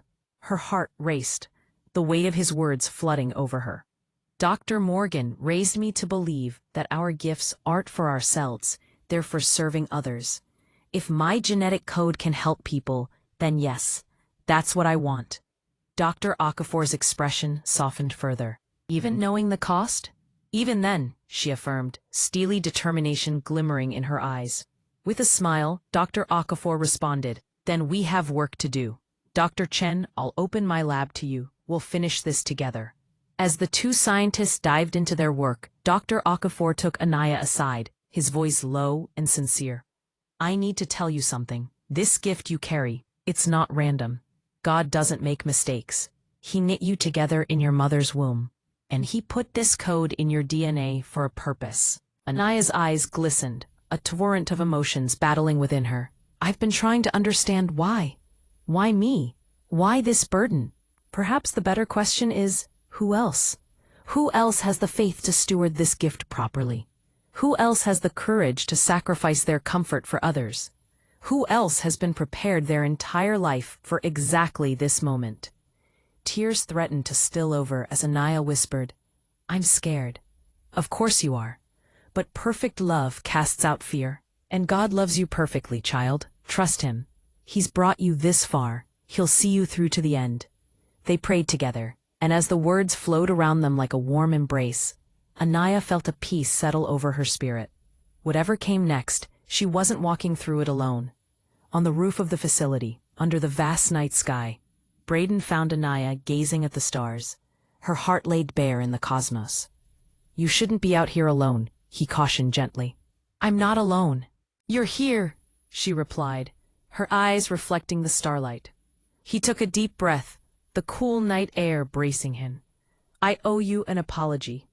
Confusion flickered in her eyes. "For what?" "For kissing you. It was unprofessional and—" "Braden, stop. I kissed you back. I wanted to kiss you back. And if you're about to say it can't happen again, I need you to be honest about why." Silence enveloped them, heavy with unspoken feelings. "Because I'm not good for you. You deserve someone who shares your faith, your values, your— What I deserve is to make my own choices, and I choose you." The words hung between them, bold and terrifying. "Anaiah, I love you, Braden Fisher." His heart raced at the admission. Could it be real? "You can't. You barely know me. I know you're brave. I know you're loyal. I know you put yourself between me and danger without hesitation. I know you carry pain you won't talk about. and I know you're searching for something to believe in. That's enough. That's more than enough. His defenses crumbled at her conviction. I don't have faith like you do. Then borrow mine until you find your own. Braden pulled her close, their foreheads touching, sharing the breath of the universe. I don't know how to do this. Relationships, feelings, all of it. I've spent my entire adult life keeping people at a distance. Then let me in, please. He kissed her again, deeper this time, surrendering to the possibility of love. It was a kiss filled with yearning, a future neither had planned but both desperately desired. When they broke apart, Braden whispered, I'm falling for you too. God help me, I'm completely falling for you. Then fall. I'll catch you. Under the twinkling stars, they held each other. And for the first time in 18 years, Braden felt he might actually have a home. 5 days later, the air inside the lab buzzed with excitement as Dr. Chen and Dr. Okafor emerged, exhaustion etched on their faces but triumph shining in their eyes. We did it, Dr. Chen declared. We've successfully synthesized the cure. It works. Anaiah felt tears of joy streaming down her cheeks as she hugged both scientists fiercely. What now? She asked, breathless with anticipation. Now we release it, Dr. Okafor said, the weight of responsibility resting upon him. We publish the formula, the research, and the proof simultaneously. We send it to every major medical journal, research institution, and health organization in the world. We make it impossible to suppress. Anaiah's heart swelled. And we credit April Tyler, Dr. Chen added, looking at her with sincerity. Your mother. We tell her story. We make sure the world knows her sacrifice. Her breath caught in her throat. You'd do that? She gave her life to protect this cure. She deserves to be remembered as a hero, Dr. Okafor affirmed. As the scientists prepared for the release, Braden coordinated security measures, but an unsettling feeling gnawed at him. His phone buzzed. Marcus again. Boss, we've got a problem. James Warren's gone off the grid. Intel suggests he's planning something big. And get this, he's partnered with a group that makes Helix Corporation look like amateurs. Braden's heart sank. Who? Syndicate X, International Bioterrorism Network. If they get their hands on Anaiah before the cure is released, they won't, Braden growled. We're releasing it tonight. Once it's public, she's useless to them. Unless they want revenge. Boss, Warren's obsessed. Even if the cure is public, he might come after her just for spite. Chilling fear coursed through Braden. Get back here, now, all of you. He found Anaiah in the break room, laughing at something David had said, her laughter as bright as sunlight breaking through clouds. But her joy dimmed when he approached. We need to talk, he said, urgency clouding his voice. As he explained the situation, Anaiah's face paled, yet her determination remained unyielding. Then we release it now and prepare for whatever comes. You understand they might still come for you? That making this public doesn't guarantee your safety? I understand, but Braden, this is bigger than me. This is about all the people who will be saved by this cure. I won't let fear stop us. He pulled her into his arms, awed by her bravery. You're the bravest person I've ever met. I'm terrified. That's what makes it bravery. At midnight, the moment of truth arrived. They released the research. Dr. Chen and Dr. Okafor sent the files to over 300 institutions simultaneously. And within minutes, the data began to spread like wildfire. It's done, Dr. Chen said, the gravity of their achievement sinking in. The cure is out there. No one can steal it now. They waited, hearts racing as the news of their breakthrough unfolded. Major media outlets began reporting on it. Medical researchers flooded the systems to download the data. A wave of hope surged across the world, but their celebration was abruptly interrupted by the deafening sound of an explosion that rattled the building, a harbinger of the storm that had finally arrived. James Warren had come to reclaim what he believed was his. As the flickering lights of the facility cast erratic shadows that danced along the smoke-filled corridors, tension hung thick in the air like the acrid scent of burnt metal. Braden's team, a tight-knit group forged through relentless trials, moved swiftly into defensive positions, their weapons poised with unwavering determination. The stillness was shattered by the sinister echo of James Warren's voice. Crackling over the intercom, someone had audaciously patched him into the building's very heart. "Anaiah, I know you're in there. You've ruined everything, everything." His voice was a twisted blend of rage and despair, unhinged and barely retaining any semblance of humanity. "I spent 20 years on this research. I sacrificed my career, my reputation, my soul. And you just gave it away like it was nothing?" The venom in his words made Anaiah's skin crawl, igniting a fire of anger within her. Braden stepped closer to her, an unwavering sentinel of strength. "Stay behind me," he urged, his voice steady despite the chaos surrounding them. "He sounds insane," Anaiah whispered, her heart pounding with a mix of fear and resolve. "Because he is. When obsession becomes identity, losing the obsession destroys the person," Braden explained, his eyes never leaving the shadows where danger lurked. Warren's tirade continued, each word like a dagger. "You're just like your mother. Weak, sentimental, throwing away greatness for some misguided sense of morality." Anaiah felt a surge of defiance rise within her chest, igniting her voice. "My mother was brave. She protected me from you. Your mother was a thief. She stole my research. She stole my children." The word children hung in the air like a heavy stone. "Children?" Anaiah's voice trembled, cracking under the weight of newfound revelation. "I had a brother?" Braden squeezed her hand, a warning, but the truth had already cut deep. Warren's confirmation burned in her mind, echoing the fragmented memories of Dr. Morgan, the knowledge that she had once shared her life with a twin. "A son," Warren spat, his voice dripping with malice. "Dead because your mother ran away from my care, and a daughter I didn't even know existed until 6 months ago. You, Anaiah, hidden from me, stolen from me." With rage flaring, Anaiah shouted, "You experimented on her. You poisoned her. You killed her." A heavy silence loomed before Warren's chilling response broke through. Collateral damage in the pursuit of greatness. She was weak, but you survived. You thrived. You carry the code, and even though you've released it, you're still valuable, still mine. "I'm not yours," Anaiah declared, her voice resonating with newfound strength.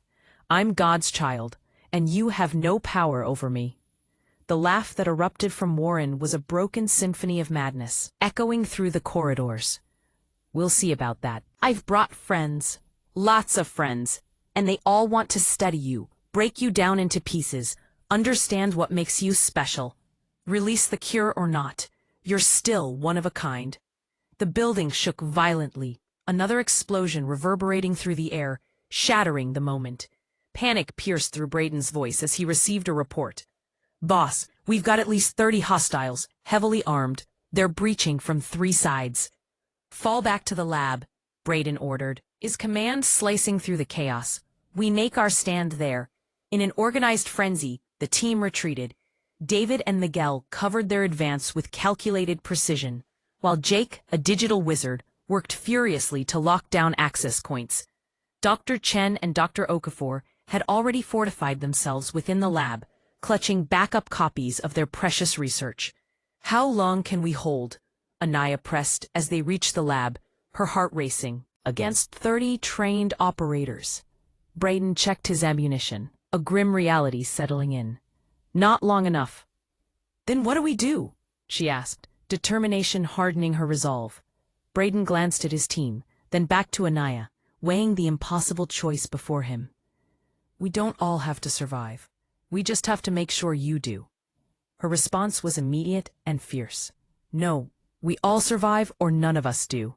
"That's not how this works," he began, frustration creeping into his voice. "That's exactly how this works. I won't let anyone die for me." The fire in Anaiah's eyes mirrored the strength of her convictions. Braden softened, sensing her steadfast spirit. "Sometimes sacrifice is necessary," he said gently, holding her gaze. "Sometimes love means laying down your life for others." Anaiah's voice dropped to a whisper, a spark of understanding lighting her expression. "Like Jesus did. But Braden, he didn't just die. He rose again. He won. And we're going to win too." Braden's brow furrowed, uncertainty clouding his features. How? Her answer was laced with unwavering faith. I don't know yet, but I have faith. In that moment, amidst the chaos and impending doom, hope flickered like a flame, ready to ignite a revolution. Together, they would not just survive, they would reclaim the future. In the heart of chaos, where the air crackled with tension and the scent of gunpowder mingled with fear, Anaiah pulled Dr. Okafor aside. The dimly lit laboratory felt like an island of tranquility amidst the storm brewing outside. "Will you pray with me?" she asked, her voice trembling with the weight of uncertainty, but firm in its purpose. Dr. Okafor nodded, his eyes reflecting a mix of concern and determination. Together, they knelt on the cold, hard floor, a stark contrast to the violence that surrounded them. As they bowed their heads, the clatter of equipment went silent, and the others in the room paused, drawn by an unexplainable force. Anaiah's voice broke the stillness, steady and clear. "Lord Jesus, we need you. We need your protection, your wisdom, your power. You're outnumbered and outgunned, but we know that you are greater than any weapon formed against us." Dr. Okafor added his own heartfelt plea, thanking the Lord for the moment they found themselves in. Dr. Chen, with a voice that echoed the weight of their shared burdens, thanked God for Anaiah's courage and the sacrifices made along the way. Anaiah felt the swell of hope and desperation wash over her. She surprised them all when she continued, "We pray for James Warren. I pray that you would break through his obsession and help him see the truth. I pray that you would heal his broken soul and show him your love." Braden, watching from the shadows, felt a shift within him. He marveled at Anaiah's capacity for compassion, praying for the man who had sought to exploit her so cruelly. It was a reflection of grace he had never seen before, and it struck a chord in him. Tears flowed freely down Anaiah's cheeks as she prayed, each word seemingly heavier than the last. "And Lord, if we don't survive this night, I thank you for the time we had, for bringing Braden into my life. Let our lives count for something. Let our sacrifice mean something." In a moment that surprised even himself, Braden knelt beside Anaiah and took her trembling hand. "God," he expressed, his voice a raw whisper laced with emotion. "I don't know if I'm doing this right. I believe you sent me to protect Anaiah. I believe you've been pursuing me my whole life. Please, show us the way. Give us victory. In Jesus' name." Anaiah squeezed his hand tightly, and when he opened his eyes, he found joy mingling with her tears. "Welcome home," she whispered softly, a sense of peace washing over them, transforming the chaotic atmosphere. As the building shook from another explosion, an undeniable weight of calm settled over the group. David grinned, breaking the tension. "If God's on our side, those poor guys outside don't stand a chance." "Amen," Dr. Chen replied fiercely, as the air filled with anticipation of the impending battle. The assault from Warren's forces came like a well-oiled machine, flooding the lab with chaos as they breached entry points with ruthless precision. Flashbangs burst into blinding light, tear gas filled the air, and the world became a torrent of noise and confusion. But Braden and David stood firm, ready for the challenge. David had rigged the security system to their advantage, creating strategic kill zones, while Braden's traps funneled attackers into predictable patterns. They fought fiercely, driven by the knowledge of what they were defending. Yet the relentless tide of Warren's forces pressed them back, inch by inch. "We can't hold much longer," David shouted over the cacophony of gunfire. Just then, Dr. Chen's computer beeped, cutting through the chaos. "The research is trending worldwide. Major governments are condemning Warren and Helix Corporation." "That's great, but it doesn't help us right now," Braden snapped, firing back at an attacker. "Actually, it might," Dr. Chen retorted. "I'm broadcasting our location live. Major news outlets are picking this up." Warren's voice, dripping with fury, pierced through the chaos. "I don't care who's watching. Bring me my daughter." Fueled by desperation, operatives surged forward, but they hesitated, aware that their actions were now live on screen. Some began to retreat, unwilling to commit atrocities in front of the world. Then Warren appeared, wild-eyed and disheveled, his pistol trembling in his hand. "Anaiah, come out! End this!" Braden instinctively moved to shield her, but Anaiah stepped forward, her resolve more potent than fear. "Let me talk to him," she insisted. "He's my father. Let me try." Against every instinct, Braden allowed her to move into the open doorway, ready to protect her at a moment's notice. Facing the man who had created her and shattered her mother's legacy, Anaiah spoke with clarity and strength. "James, it's over. The cure is public." "You're wanted by federal authorities. You've lost," Warren erupted, his anguish palpable. "I've lost everything. My career, my reputation, all gone because of you. No, all gone because of your choices. You could have helped people, but instead you chose to hurt them. You experimented on my mother without consent." Her words were a beacon of truth, cutting through his madness. "I was trying to save humanity," he shouted back, desperation leaking into his voice. "You were trying to play God, but there's only one God and you're not him." Warren raised his pistol, aimed at Anaiah. Braden's heart raced, his finger hovering over the trigger, but Anaiah held up a hand, her voice unwavering. "Dr. Morgan told me about my mother's last words. She prayed for me, for my safety, for purpose. And every single one of those prayers came true." "So what?" Warren spat, his anger bubbling over. "So I'm praying for you now. I'm praying that God would break through your pride, show you his love. I'm praying you'd find redemption before it's too late." Something shifted within Warren, the gun wavering as tears streamed down his cheeks. "I killed your mother. How can you possibly?" "Because I've been forgiven for my sins, so I forgive you for yours. It's not about what you deserve. It's about grace."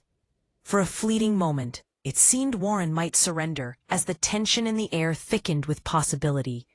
But before anyone could hope too deeply, an operative in a panic fired at Anaiah.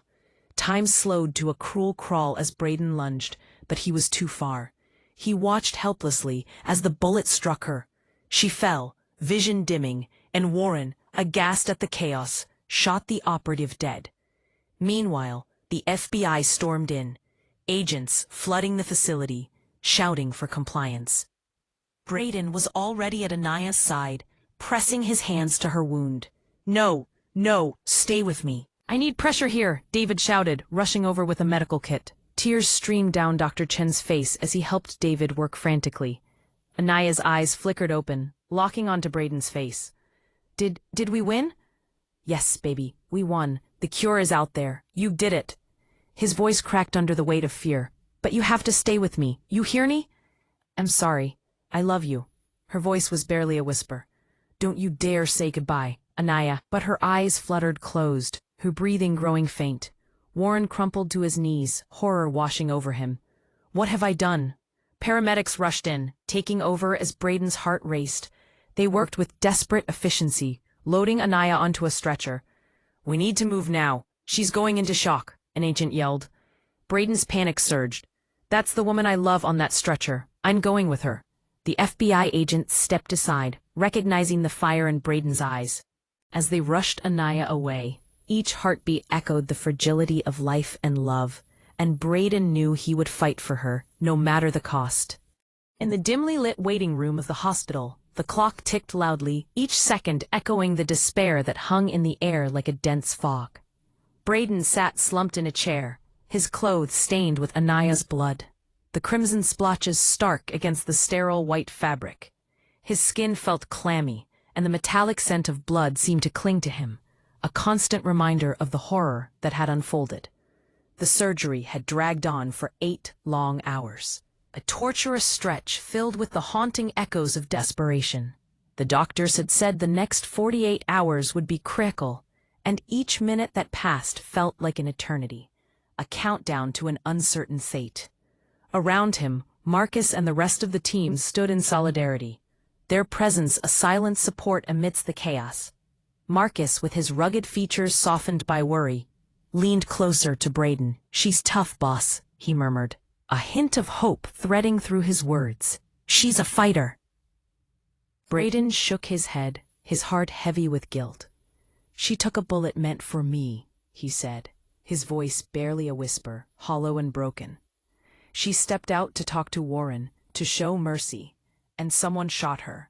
This is my fault. No, Dr. Chen interjected firmly, settling beside him. Her voice was steady, a grounding force in the storm of his emotions. This is the fault of the man who pulled the trigger, not you. You protected her. You gave her a chance to complete her mission. Honor her choice by believing she will pull through. Braden's hands shook as he struggled against the tide of despair. I don't know how to have faith. Then let us have it for you, Marcus said softly, placing a reassuring hand on Braden's shoulder. Until you find your own. And so they prayed together, their voices rising in a collective plea for strength, for healing. Braden's prayers were raw, spilling from a heart that felt fractured, yet desperate for hope. Hours morphed into an endless night, the world outside shifting from dusk to dawn, yet inside, time felt suspended. The oppressive weight of worry settled on Braden's chest until he could hardly breathe. But then, at last, a figure emerged from the operating room, a surgeon with weary eyes and a hint of a smile. She made it through. She's stable. Critical, but stable. She's fighting hard. A surge of relief washed over Braden, nearly knocking the breath from his lungs. Can I see her? 5 minutes. She's heavily sedated, but she might be able to hear you. As he stepped into the ICU room, Braden's heart ached at the sight of Anaiah. She seemed so small against the backdrop of machines and monitors, tubes snaking around her like a web of fragility. He approached with caution, gingerly taking her hand, mindful of the IV lines that tethered her to life. Hey, he whispered, his voice trembling. You scared me. You scared all of us. But you did it. Anaiah, the cure is out there. You've already saved thousands of lives, and you'll save millions more. Your mother would be so proud. Dr. Morgan would be so proud.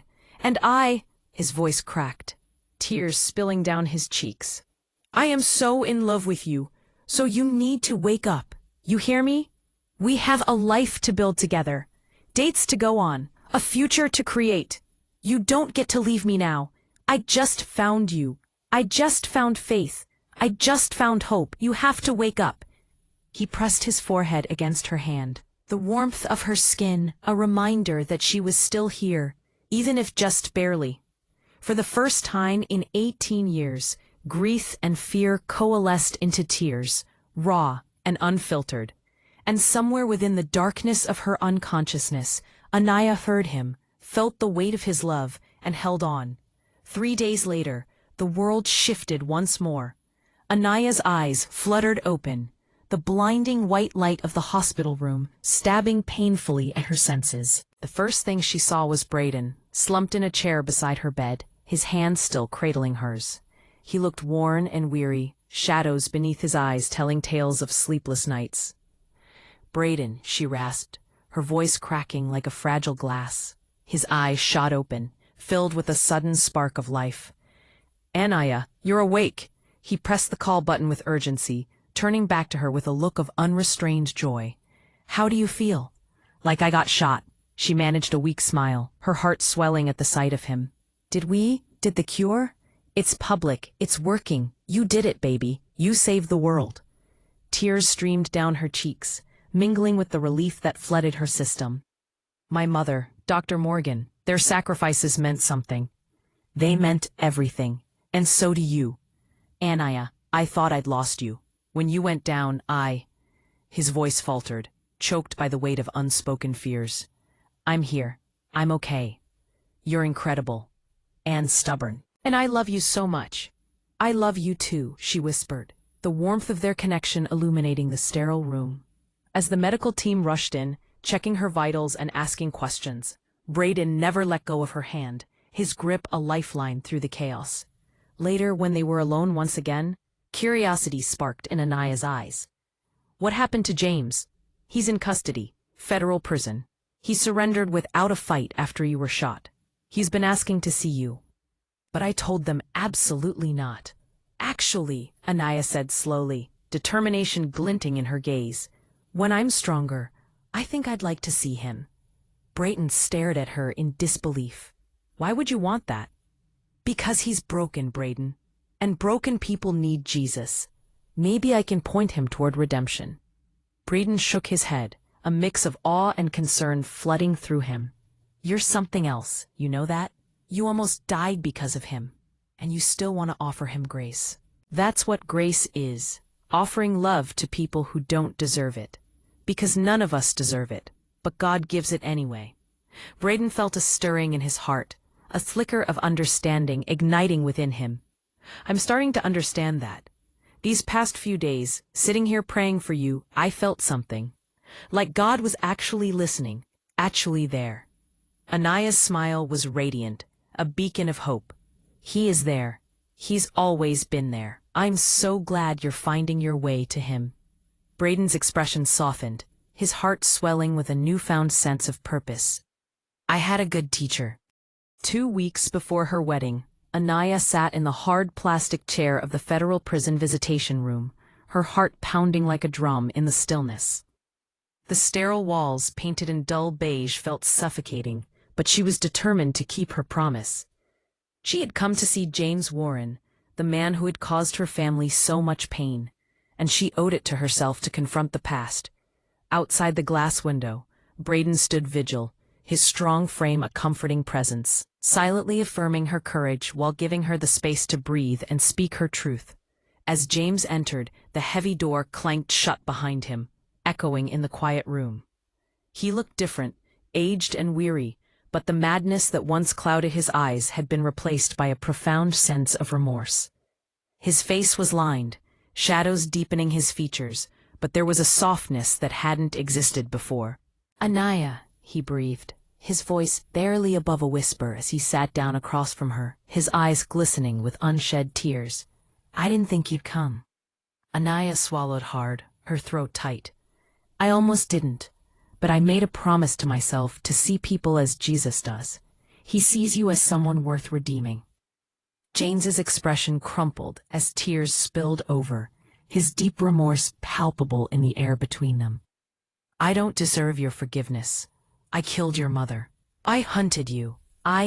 No, you don't deserve it. But that's what makes it grace, James," she interjected, her voice steady despite the whirlwind of emotions swirling within her. Silence hung heavily in the air as he processed her words. "The prison chaplain has been meeting with me, Pastor Mike. He's been telling me about Jesus, about redemption, about how it's never too late to turn to God." "Do you believe him?" she asked, leaning forward, her heart aching for the man who had once been a stranger, but was now tethered to her by blood and tragedy. "I'm trying to. It's hard. I've done such terrible things," he admitted, his voice breaking. "So had Paul, before he became the greatest missionary in history. So had David, before God called him a man after his own heart. Your past doesn't define your future, James. God can redeem anyone who truly surrenders to him. I have surrendered. 3 weeks ago I accepted Jesus Christ as my Lord and Savior. I've been baptized. I'm trying to become someone different, someone better," he said, a flicker of hope igniting in his eyes. Anaiah studied him, searching for any hint of deception, but found none, only sincerity. "I'm glad, truly." He shifted, his gaze falling to the table between them. "I heard you're getting married, to the soldier who protected you." "Yes, Braden, he's everything I didn't know I needed," she replied, a smile breaking through the weight of the moment. James nodded, a mixture of pride and sorrow washing over his features. "I'm happy for you, and Anaiah, I know I can never be a father to you. I forfeited that right long ago. But I want you to know, I'm proud of you, of what you've accomplished, of the grace you've shown me. Your mother would be so proud." Taking a deep breath, Anaiah felt her hands tremble slightly. "James, there's something I need to ask you about. Something I need to do. Of course, anything. My twin brother, the boy who died the night I was born. He never had a name. He was never acknowledged, never honored. Dr. Morgan's records just say, male infant, stillborn. But he was my brother. He was part of me. And I want to give him the dignity he deserved." James's face crumpled, fresh tears streaming down his cheeks. "I never even held him. I was so consumed with my research, with my anger at your mother for running, that I didn't mourn my own son. I want to name him, Anaiah said firmly, her voice steady. Legally. I've been researching how to do it, a posthumous birth certificate naming him as my twin, and I want your permission, as his biological father, to choose his name. James gasped, disbelief etched across his features. You would do that after everything? He was innocent. He deserves to be remembered. And James, I believe his death wasn't meaningless. The genetic damage that killed him helped Dr. Morgan and Dr. Chen understand what modifications were dangerous. His death, as tragic as it was, contributed to making the cure safe. He saved lives, even though he never got to live his own. James was openly weeping now, his shoulders shaking with the weight of his emotions. What would you name him? Anaiah smiled through her own tears, her heart swelling with love and remembrance.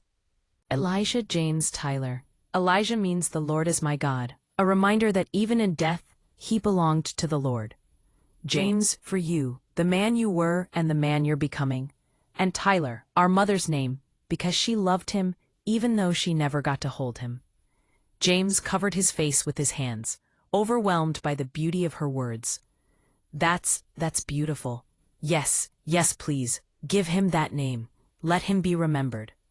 There's more, Anaiah said gently, her heart brimming with purpose. The foundation is creating a children's wing, specifically for treating infants and young children with genetic disorders. I'm naming it the Elijah James Tyler Memorial Children's Center. His name will be on the building. His story will be told, and every child treated there will be a testament to the fact that his brief life mattered. How can you be so gracious? James whispered, his voice trembling. How can you honor my son when I couldn't even honor him myself? Because that's what Jesus does. He takes what seems worthless and declares it precious. He takes what seems meaningless and gives it purpose. Elijah's life mattered, James, and I'm going to ensure the world knows it. James reached across the table, stopping just short of touching her hand, respecting the boundaries of their new relationship. Thank you for giving my son a name, for honoring your mother, for showing me what redemption looks like. Will you write to me sometimes?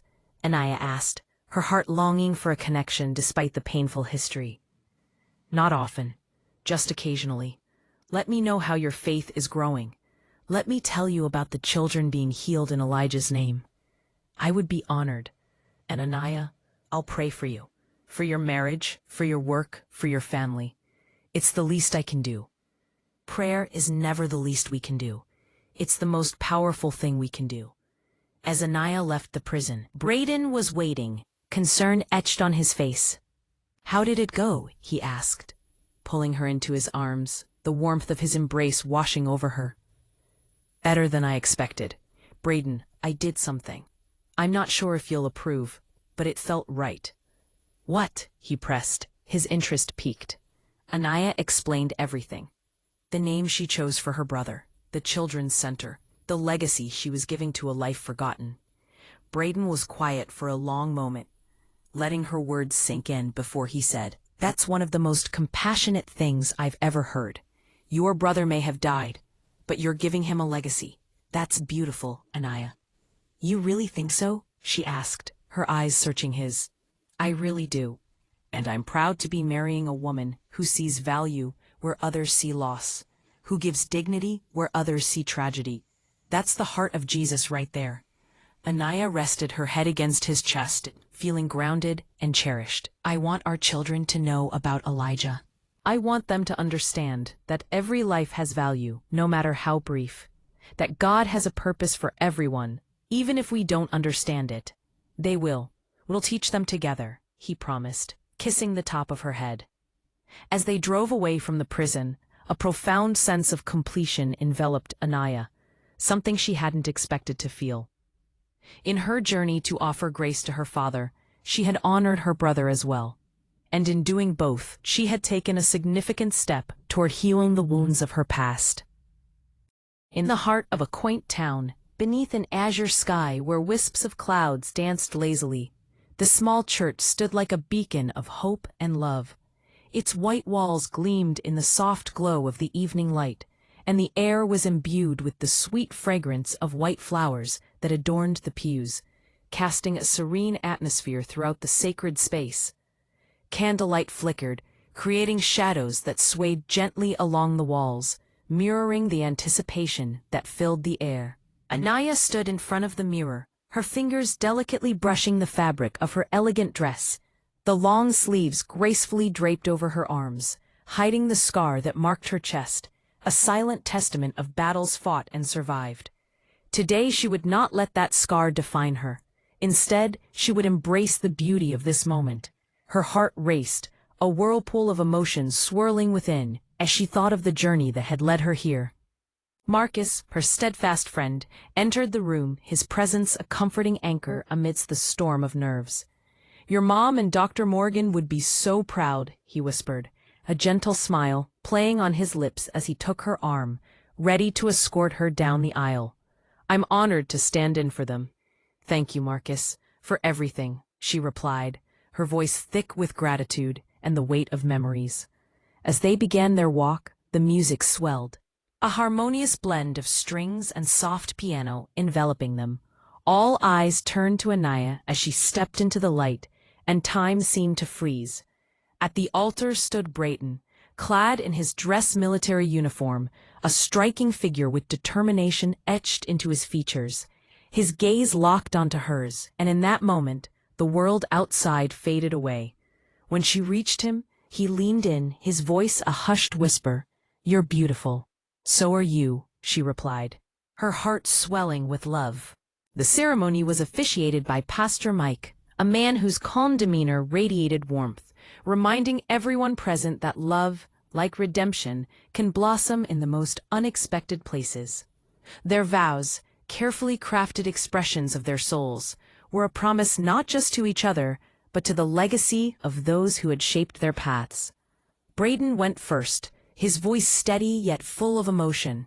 "Anaiah, when I met you, I was a man without faith, without hope, without a future I could believe in. You changed all of that. You showed me what courage looks like, what grace does, what love can accomplish.